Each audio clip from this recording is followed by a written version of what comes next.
यीशु हमारे खुदा यीशु मसीह का फजल हमेशा हम सबों के साथ होता रहे। यीशु, क्या हम चाहते हैं कि हम बातिल ख्यालात से महफूज रहें, यानी बातिल सोच से जिसका कोई वजूद नहीं होता और जो हमारी हलाकत का बायस भी होता है, क्योंकि बातिल ख्यालात से हम बुत परस्ती करते हैं और हम हकीकी और ज़िंदा खुदा से फिर जाते हैं। बातिल ख्यालात के वसीला से हमारी ज़िंदगी में बुरी बातें पैदा हो जाती हैं, बातिल बातें पैदा हो जाती हैं जिनका कोई वजूद नहीं,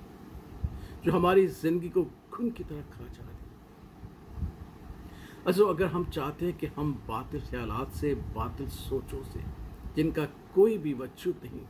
महफूज होना चाहते हैं, तो खुदा का पाक कलाम हमें सिखाता है कि हम खुदा की शुक्रगुजारी करें। जिस तरह कल हमने इस बात को सीखा था कि शुक्रगुजारी से हम कामलियत की राह पर चलते हैं और हम अपने जिस्म को, अपनी रूह को, अपनी जान को, अपने बदन को महफूज करते हैं।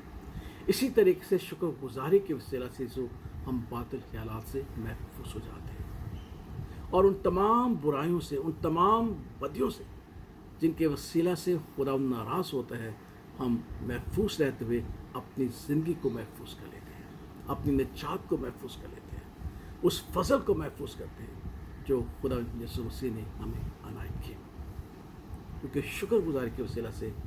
हम बातिल ख्यालात से बच जाते हैं, शुक्रगुजारी के वसीला से हम बुत परस्ती से बच जाते हैं और शुक्रगुजारी के वसीला से हम बुरी बातों से और बदी की बातों से, कामों से महफूज रहते हैं। खुदा का पाक कलाम हमें सिखाते हैं। इसलिए कि अगरचे हमने लोगों ने खुदा को जान तो लिया, मगर उसकी खुदाई के लायक उसकी शुक्रगुजारी न की, बल्कि बातिल ख्यालात में पड़ गए और उनके दिलों पर अंधेरा छा गया और वो बातिल ख्यालात की पैरवी करते हुए उन्होंने अपने आप को दाना जता दिया और बेखुदा किया और खुदावन जो हकीकी खुदा था उसे छोड़कर वो बुत परस्ती के तरफ माइल हो गए और उन्होंने परिंदों, चपाओं, कीड़ों मकोड़ों सूरत बना लिया और खुदा उनके जलाल को रद्द कर दिया। और जब बातिल ख्यालात में पड़ गए तो उनकी जिंदगी में बदी और बुराई पैदा हुई। इसलिए खुदा का पाक कलाम सिखाता है कि जिस तरह उन्होंने उसे नापसंद किया, खुदा ने भी उन्हें नापसंद किया और उनकी ख्वाहिशों के मुताबिक उन्हें छोड़ दिया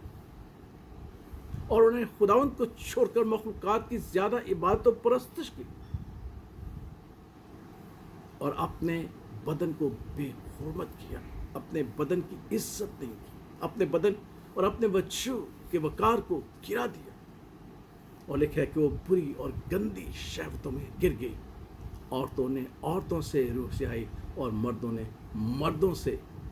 रोसियाई की, अपनी तबीयत,